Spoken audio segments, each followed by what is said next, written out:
నమస్తే, welcome to mid day news. నేను మాధురి. ముందుగా బులెటిన్ హెడ్లైన్స్ చూద్దాం.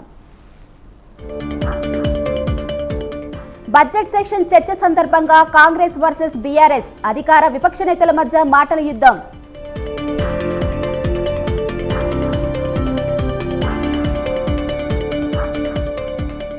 కాంగ్రెస్ ను చీల్చే ప్రయత్నం చేస్తున్నారన్న రాజగోపాల్. కడియం శ్రీహరిపై మునుగోడు ఎమ్మెల్యే ఫైర్.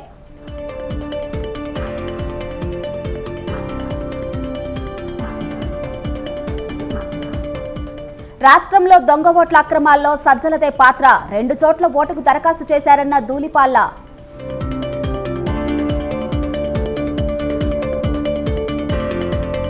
రాయచోటి తహసీల్దార్ ఆఫీసు ఎదుట యువకుడి ఆత్మహత్యాయత్నం. న్యాయం కోసం 3 ఏళ్లుగా పోరాడినా దక్కని ప్రయోజనం.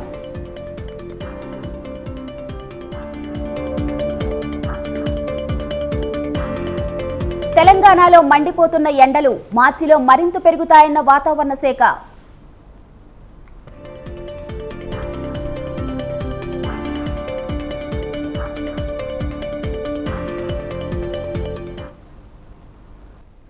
ఓటాన్ అకౌంట్ బడ్జెట్ పై చర్చ సందర్భంగా తెలంగాణ అసెంబ్లీలో 6 గ్యారెంటీలపై వాడివేడి చర్చ జరిగింది.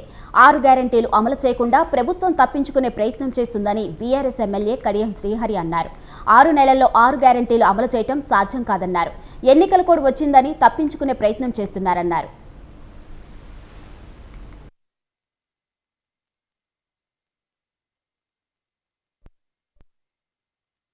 కాంగ్రెస్ పార్టీ 6 గ్యారెంటీలు ఇచ్చింది అధ్యక్ష. ఫైనాన్స్ మినిస్టర్ గారు మహాలక్ష్మి, రైతు భరోసా, ఇందిరమ్మ ఇండ్లు, చేయూత, యువ వికాసం ఈ 5 గ్యారెంటీలకు గాను 53,196 కోట్ల రూపాయలు దీంట్లో కేటాయించారు అధ్యక్ష. నేను చెప్పదలుచుకున్నది ఏంటంటే, మీరు ఇచ్చిన 6 గ్యారెంటీలకు, మీరు ఇచ్చిన 13 హామీలకు ఈ బడ్జెట్ ఏ మూలకు సరిపోదు అని నేను చెప్పదలుచుకున్నా. మీరు హామీలు ఇచ్చిన దాన్ని తప్పట్టడం లేదు నేను. అయితే దీంట్లో ఒక మెలికే పెట్టిన అధ్యక్ష. ఈ బడ్జెట్లో ఈ పథకాల అమలుకు 53,196 కోట్ల రూపాయలు ప్రతిపాదించడం జరిగింది. ఈ కేటాయింపు ఒక ప్రాథమిక అంచనా ప్రకారం మాత్రమే చేయడం జరిగింది. హామీలకు సంబంధించిన విధి విధానాలను రూపొందించే పని ఇంకా కొనసాగుతున్నందున అది పూర్తయిన వెంటనే అమలుకు అవసరమైన పూర్తి నిధులు కేటాయిస్తాం. అధ్యక్ష, హామీలకు సంబంధించిన విధి విధానాలను రూపొందించే పని ఇంకా కొనసాగుతున్నందున అంటే ఈ పేరుతోని బడ్జెట్లో పెట్టిన ఈ రైడర్తోని దీన్ని కాలయాపన చేయడానికే కాంగ్రెస్ ప్రభుత్వం ప్రయత్నం చేస్తున్నది. నాకు తెలిసి వచ్చే 6 మాసాలలో కూడా కాంగ్రెస్ ప్రభుత్వము ఈ హామీలను నెరవేర్చే పరిస్థితి లేదు అని చెప్పి నేను ఈ సందర్భంగా తెలియజేస్తున్నాను. కావాలనే లోక్సభ ఎన్నికల కొరకు ఆగి ఎలక్షన్ కోడ్ రాగానే కోడ్ వచ్చింది, మేము ఏం చేయలేకపోతున్నామని చేతులు ఎత్తేసడానికే ఈ ప్రతిపాదన అని చెప్పి నేను ఈ సందర్భంగా తెలియదు. అయితే ఇచ్చిన హామీలను తప్పకుండా అమలు చేస్తామని మంత్రి శ్రీధర్ బాబు చెప్పారు. పార్లమెంట్ ఎన్నికలు రాకముందే మరో 2 గ్యారెంటీలు అమలు చేస్తామన్నారు.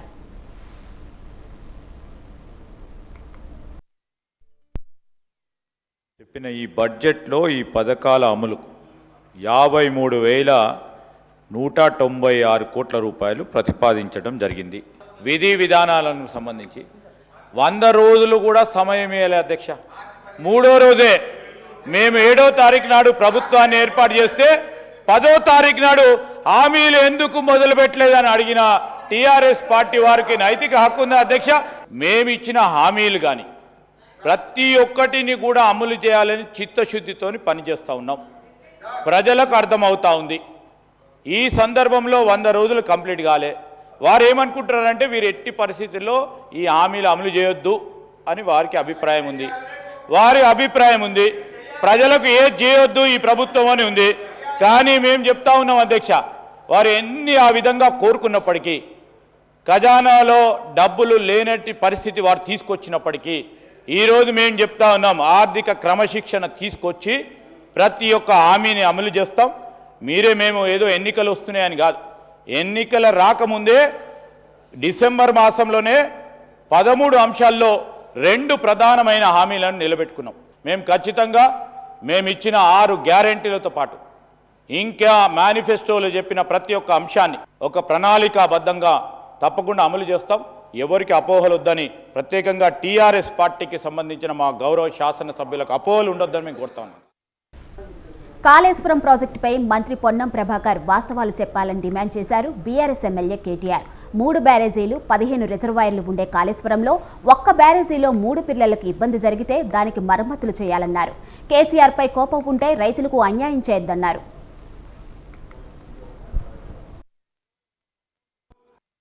అధ్యక్ష, ఇందాక పొన్నం ప్రభాకర్ గారు మాట్లాడినప్పుడు అధ్యక్ష, కాళేశ్వరం అనేది ఒక బరాజ్ కాదు అధ్యక్ష. కాళేశ్వరం అంటే 3 బరాజులు, 15 రిజర్వాయర్లు, 21 పంప్ హౌజులు, 19 సబ్ స్టేషన్లు, 203 కిలోమీటర్ల టన్నల్స్, 1531 కిలోమీటర్ల గ్రావిటీ కాలువలు, 141 టీఎంసీల స్టోరేజ్ కెపాసిటీ, అదేవిధంగా 240 టీఎంసీల యూటిలైజేషన్. శ్రీయర్ గారు ఏమన్నారు అధ్యక్ష? శ్రీయర్ గారు ఒకటే మాట అన్నారు, స్టెబిలైజేషన్ కూడా తీసుకోవాలి ఒక ప్రాజెక్టులో. గౌరవెల్లి అయినా, మలక్పేట్ రిజర్వాయర్ అయినా, అదేవిధంగా మా అప్పర్ మానేర్ అయినా, స్థిరీకరించబడ్డ సింగూర్ అయినా, స్థిరీకరించబడ్డ నిజాం సాగర్ అయినా, ఎస్ఆర్ఎస్పి పునరుజ్జీవమైనా, ఇవన్నీ కూడా కాళేశ్వరం ద్వారా జరిగిన మాట వాస్తవం అధ్యక్ష. అందుకే గౌరవ మంత్రి గారిని, ప్రభాకర్ గారు అంటే నాకు గౌరవం, ఎందుకంటే ఉద్యమ సహచరుడు కాబట్టి మాకు అట్లాంటి మంత్రి గారిని అగౌరవపరిచే కుసంస్కారం లేదు. కానీ మంత్రి గారు కూడా వాస్తవాలు చెప్పాలి అధ్యక్ష. కాళేశ్వరంలో, ఇంత పెద్ద కాళేశ్వరంలో 3 బరాజులు, అదేవిధంగా 15 రిజర్వాయర్లు ఉండే కాళేశ్వరంలో ఒక్క బరాజులో 3-4 పిల్లర్లకు ఇబ్బంది జరిగితే దాన్ని రిపేర్ చేయండి. ఇప్పుడే మా గౌరవ పెద్దలు కడియం శ్రీయర్ గారు డిమాండ్ చేసినారు, దాన్ని రిపేర్ చేయండి. రైతుల మీద కోపం పెంచుకోకండి. కేసీఆర్ గారి మీద కోపం ఉంటే, రాజకీయంగా ప్రయోజనం కావాలనుకుంటే ప్రయత్నం చేయండి, కానీ ఆ ప్రాంత రైతాంగం పట్ల కక్ష కట్టవద్దు. నింపండి, మేడిగడ్డ నింపండి, కాళేశ్వరంలో పంపింగ్ స్టార్ట్ చేయండి. వాళ్ళ 5,000 క్యూసెక్ల నీళ్లు కిందికి పోతున్నాయి. ఇది కాంగ్రెస్ను చీల్చేందుకు బీఆర్ఎస్ నేతలు కుట్రలు చేస్తున్నారని ఎమ్మెల్యే రాజగోపాల్ రెడ్డి ఆగ్రహం వ్యక్తం చేశారు. తమకు పదవులు ఇవ్వకపోవడం ముఖ్యమంత్రి ఇష్టమని చెప్పారు. కానీ బీఆర్ఎస్ నేతలు తమకు పదవులు రాలేదని వ్యాఖ్యలు చేస్తూ కాంగ్రెస్ను చీల్చే ప్రయత్నం చేస్తున్నారని అన్నారు. ఇప్పుడు మొట్టమొదటిగా సభలో నా గురించి అనుచిత వ్యాఖ్యలు చేసింది ఆ సీనియర్ నాయకుడు కాబట్టి నేను ఏమనకుండానే ముందే చెప్పిన, ఆయన పెద్ద మనిషి, ఇటువంటి మాటలు నన్ను అనొచ్చా? అది పార్టీ అధ్యక్ష, అది పార్టీ అంతర్గత విషయం. మంత్రులు ఎవరు కావాలి, మంత్రులు ఎవరు కావాలి, ఎవరిని చేయాలని పార్టీ అంతర్గత విషయం అధ్యక్ష. ఒకనాడు హరీష్ రావు గారేమో ఆ రోజు నా గురించి, నా మంత్రి పదవి గురించి మాట్లాడు. మళ్ళా కడియం శ్రీహరి గారు మాట్లాడారు మా పార్టీ గురించి. అధ్యక్ష, మా పార్టీ అంతర్గత విషయం గురించి ఎవరి మంత్రులు కావాలి, మా పార్టీ అధిష్టానం ముఖ్యమంత్రి గారు నిర్ణయం తీసుకుంటారు. ప్రతిసారి వీళ్ళ దుర్బుద్ధి ఏంటంటే అధ్యక్ష, వాళ్ళకి అధికారం పోయినప్పటి నుంచి మా కాంగ్రెస్ పార్టీ సభ్యుల దగ్గర పోయి నీకు మంత్రి పదవి రాలేదు, నీకు అది రాలేదు, నీకు అది అని మమ్మల్ని రెచ్చగొట్టి పార్టీని చీల్చే కుట్ర వీళ్ళు చేస్తున్నారు అధ్యక్ష. ఇది వాళ్ళ నైజం, వాళ్ళ కడుపులో విషం ఉంది. నన్ను ప్రతి ఒక్కరి దగ్గర పోయి నువ్వు మంత్రి కాలేదా ఇవన్నీ మాట్లాడేది, ఇది ఈ కుట్ర చేస్తున్నారు అధ్యక్ష. ఇప్పుడు మొట్టమొదటి రాజధాని విషయంలో వైవి సుబ్బారెడ్డి వ్యాఖ్యలను వక్రీకరిస్తున్నామని మంత్రి బొత్స సత్యనారాయణ అన్నారు. రాజధానిపై తమ పార్టీ విధానం ఎప్పుడూ చెప్తామని, దానికి మేము కట్టుబడి ఉన్నామని స్పష్టం చేశారు. తమ పార్టీ స్టాండ్ ఎప్పుడు కూడా విభజన హామీలు సాధించడమేనని తేల్చి చెప్పారు. హైదరాబాద్ విశ్వనగరం, అక్కడ ఎవరికైనా ఆస్తులు ఉండొచ్చని చెప్పారు. చంద్రబాబు అర్ధరాత్రి పారిపోయి వచ్చారు గనుకే నేడు రాజధాని లేని దుస్థితి నెలకొందని విమర్శించారు.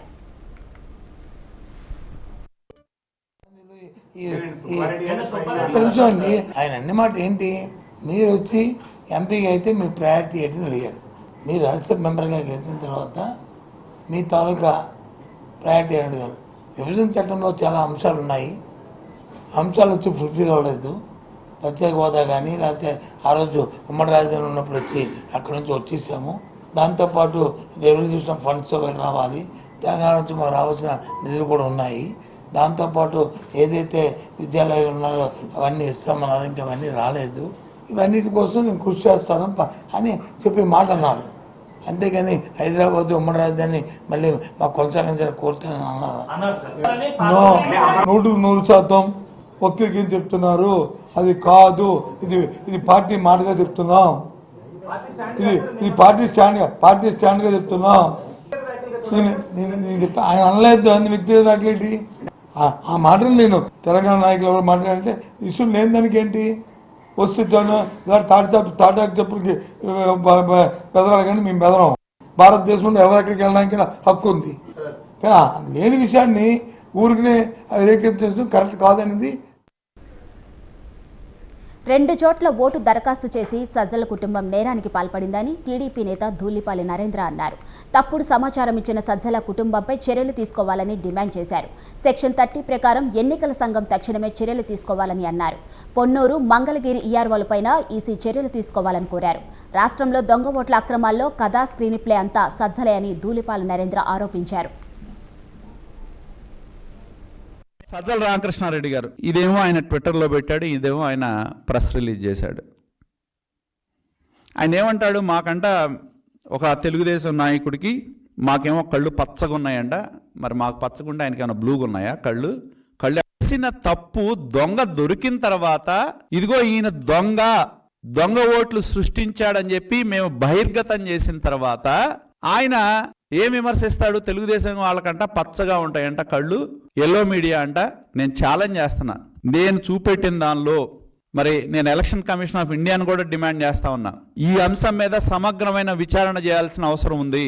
సెక్షన్ 30 ప్రకారం అతని మీద అడ్వైజర్ ఎవరైతే ఉన్నారో అధికార హోదాని దుర్వినియోగం చేసి దొంగ ఓట్లను సృష్టించడంలో కానీ పొందటంలో ఉద్దేశపూర్వకంగా పొందిన, ఆయనేమి తెలియక చేశానంటలా, ఉద్దేశపూర్వకంగానే చేశాడని ఆయన మాటల్లోనే స్పష్టం అవుతా ఉంది. ఎందుకంటే ఆయన మాటల్లోనే సజ్జల రామకృష్ణారెడ్డి గారు ఇదేమో ఆయన ట్విట్టర్లో పెట్టాడు, ఇదేమో ఆయన. ఉమ్మడి అనంతపురం జిల్లాలో నారా భువనేశ్వరి నిజం గెలవాలి ప్రచారం సాగింది. కదిరి, ఎర్రదొడ్డి, హరీష్ రెసిడెన్షియల్ విద్యార్థులతో భువనేశ్వరి మాటామంతి జరిపారు. విద్యార్థుల ఆహ్వానం మేరకు భువనేశ్వరి స్కూల్లోని సరస్వతి ఆలయాన్ని సందర్శించి ప్రత్యేక పూజలు చేసి అమ్మవారి ఆశీర్వాదం తీసుకున్నారు.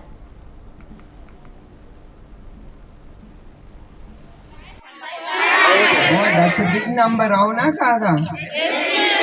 సో మీరందరూ చాలా డిసిప్లిన్ గా ఉండాలి. అండ్ మీరు మేనేజ్మెంట్, మీ ప్రిన్సిపల్ సార్ అందరితో మీరు కోఆపరేట్ చేయాలి, ఇసుకిచ్చకూడదు, సరేనా? అండ్ మీరు బాగా చదువుకుని ఏదో చిన్న ఆలోచన ఉండకూడదు, మీకు పెద్ద ఆలోచన ఉండాలి. ఓకే, ఆ ఆలోచన తీసుకెళ్లాలంటే కష్టపడాలి ఫస్ట్ ఆఫ్ ఆల్. ఓకే, మీరు ఆ కష్టపడి మన దేశాన్ని మర్చిపోకూడదు. దెన్ ఆఫ్టర్ 10th తర్వాత started showing lot of interest in studies, and అట్లా ముందుకు వెళ్తాం అన్నమాట. So don't forget first to study, follow your heart and mind and keep, నేను ఇది అవ్వాలి అంటే తప్పకుండా మీరు అవ్వగలరు. Okay okay boys, yes, okay అండి. and thank you once again for each one of you and all the best of luck. ఎంతమంది students ఇక్కడ? ఇక చక్కగా చదువుకొని భవిష్యత్తులో ఉన్న స్థానాలకు చేరుకొని దేశానికి, రాష్ట్రానికి మంచి చేయాలని విద్యార్థులకు భువనేశ్వరి ఉద్బోధించారు. టెక్నాలజీ వినియోగించుకొని భవిష్యత్తులో ఉన్నత శిఖరాలను అధిగమించాలని సూచించారు. విద్యార్థి దశ నుండే సంస్కృతి, సాంప్రదాయాలను అలవాటు చేసుకోవాలని కోరారు. గురువులు దేవుళ్లతో సమానమని, వారిని గౌరవించాలని విద్యార్థులకు వివరించారు భువనేశ్వరి.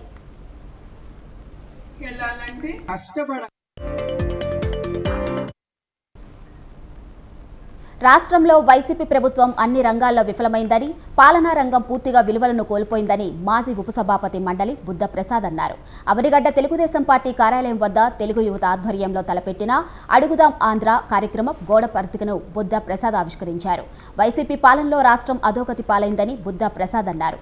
రాష్ట్రానికి రాజధాని లేక, పరిశ్రమలు రాక అన్ని రంగాల్లో తీవ్ర నష్టం కలుగుతుందని అన్నారు. ముఖ్యంగా యువతకు ఉద్యోగ అవకాశాలు కల్పించకుండా యువతను పూర్తిగా నిర్వీర్యం చేశారని ఆవేదన వ్యక్తం చేశారు. మెగా డిఎస్సీ ప్రకటిస్తానని హామీలు ఇచ్చి దగా డిఎస్సీ ప్రకటించి నిరుద్యోగులను మోసం చేశారన్నారు.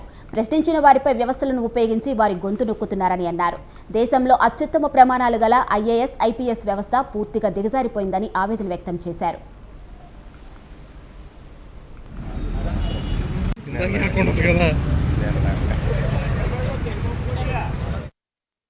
పాలన యువత భవితకి శాపంగా పరిణమించింది.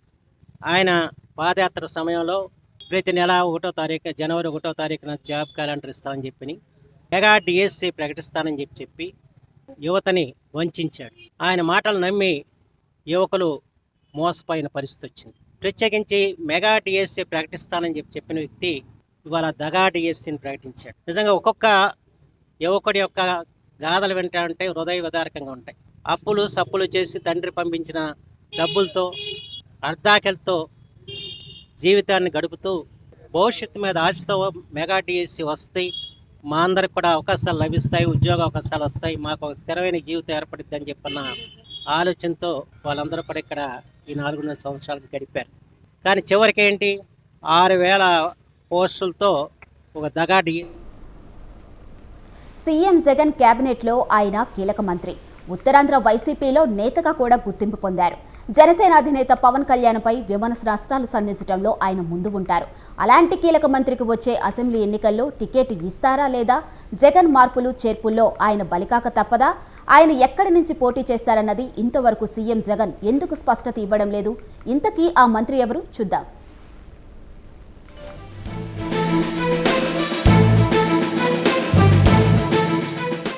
సీఎం జగన్ రెడ్డి కేబినెట్లో ఐటీ పరిశ్రమల శాఖ మంత్రిగా గుడివాడ అమర్నాథ్ కీలక బాధ్యతలు నిర్వహిస్తున్నారు. ఉత్తరాంధ్రలో బలమైన రాజకీయ కుటుంబం నేపథ్యం ఉన్న గుడివాడ అమర్నాథ్ గత ఎన్నికల్లో అనకాపల్లి నుంచి ఎమ్మెల్యేగా విజయం సాధించారు. మొదటిసారి ఎమ్మెల్యే అయిన అమర్నాథ్కి సీఎం జగన్మోహన్ రెడ్డి రెండో కేబినెట్లో మంత్రిగా అవకాశం ఇచ్చారు.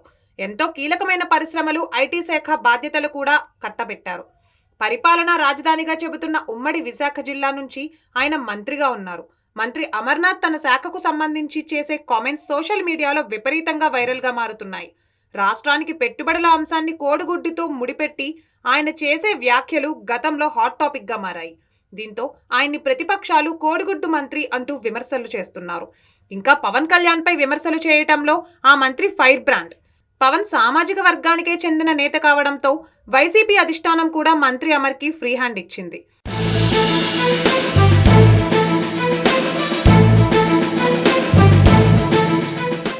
మంత్రి గుడివాడ అమర్నాథ్కు వచ్చే ఎన్నికల్లో టికెట్ ఉంటుందా లేదా అనేది ప్రస్తుతం వైసీపీ వర్గాల్లో హాట్ టాపిక్గా మారింది. సార్వత్రిక ఎన్నికలను దృష్టిలో ఉంచుకొని CM Jaganmohan Reddy MLA, MP అభ్యర్థుల మార్పులు చేర్పులు చేస్తున్నారు. అందులో భాగంగా అనకాపల్లి సిట్టింగ్ ఎమ్మెల్యేగా ఉన్న మంత్రి గుడివాడ అమర్నాథ్ని కాదని ఆ నియోజకవర్గ అసెంబ్లీ బాధ్యతలు కొత్తగా మలసాల భరత్ కుమార్ అనే వ్యక్తికి అప్పగించారు.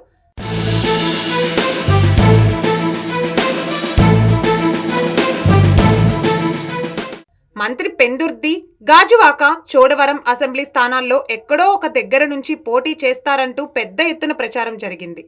అయితే పెందుర్తి, చోడవరం అసెంబ్లీ స్థానాల నుంచి సిట్టింగ్ ఎమ్మెల్యేలు పోటీ చేస్తారని వైసీపీ స్పష్టం చేసింది. గాజువాక అసెంబ్లీ స్థానానికి కొత్త ఇన్ఛార్జిని నియమించారు. అయితే మంత్రి అమర్నాథ్ ఎక్కడి నుండి పోటీ చేస్తారనే విషయానికి సంబంధించి మాత్రం జగన్ స్పష్టత ఇవ్వడం లేదు. దీనికి తోడు ఆయనకు తాజాగా విశాఖ జిల్లా డిప్యూటీ రీజనల్ కోఆర్డినేటర్ బాధ్యతలను కూడా అప్పగించారు. దీంతో మంత్రికి టికెట్ లేదని, అందుకే పార్టీ బాధ్యతలు అప్పగించారని వైసీపీ నేతలు చెబుతున్నారు.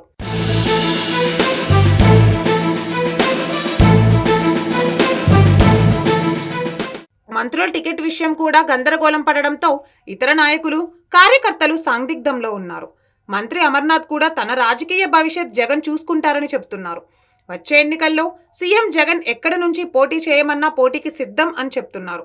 ఎన్నికల నాటికి సీఎం జగన్ మంత్రి అమర్కి టికెట్ విషయంలో ఎలాంటి నిర్ణయాలు తీసుకుంటారో వేచి చూడాలి. మరి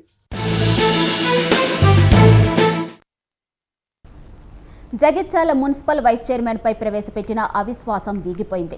ఆర్డీఓ అధ్యక్షతన జరిగిన సమావేశంకు 10 మంది కౌన్సిలర్లు మాత్రమే హాజరయ్యారు. సభ తీర్మానానికి 31 మంది సభ్యులు హాజరు కావాల్సి ఉండగా 10 మంది మాత్రమే హాజరు కావడంతో అవిశ్వాసం వీగిపోయినట్లు ప్రకటించారు ఆర్డీఓ నరసింహమూర్తి. మున్సిపల్ కౌన్సిలర్స్ 16/1/2024 రోజున అవిశ్వాస తీర్మానం ప్రవేశపెడుతూ కలెక్టర్ గారికి అనెక్జర్ 2లో నోటీస్ ఇవ్వడం జరిగింది. ఆ నోటీస్పై కలెక్టర్ మేడం గారు కేవలం 31 మంది సభ్యులు హాజరు కావాల్సిన ఈ సమావేశానికి, అంటే 2/3 వంతు కోరం హాజరవ్వాల్సిన ఈ సమావేశానికి కేవలం 10 మంది సభ్యులు మాత్రమే హాజరవటం మూలాన, కోరం లేకపోవటం మూలాన ఇక్కడ జగిత్యాల మున్సిపాలిటీ వైస్ చైర్మన్ పై ప్రవేశపెట్టిన అవిశ్వాస తీర్మానం వీగిపోయిందని సభాముఖంగా తెలియజేస్తారు. ఇవి బులెటిన్ అప్డేట్స్. చూస్తూనే ఉండండి స్వతంత్ర.